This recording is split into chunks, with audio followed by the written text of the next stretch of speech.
Everyone, আজকে আমরা করব ভগ্নাংশের যোগ।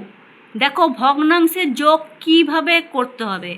প্রথমেই দেখো আছে 5-এর 8 ও 4-এর 8।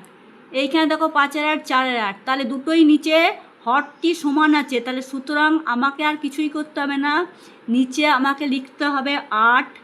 এবার এখানে দেখো যেহেতু দুটোতেই সেম আছে তাই উপরের সংখ্যা 5 + 4 চোখ বন্ধ করে বসিয়ে দেবে, তাহলে হয়ে গেল 5 আর 4 9-এর 8।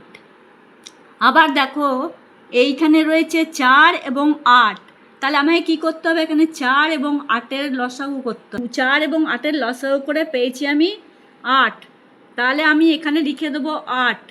তাহলে এখন 8কে যদি 4 দিয়ে ভাগ করি 2 হয়, তাহলে 3 দুগুণে 6 প্লাস 8কে যদি 8 দিয়ে ভাগ করি তাহলে 1, 2 1 2, তাহলে আমার হলো গিয়ে 8-এর 8, তার মানে উত্তর হলো গিয়ে 1।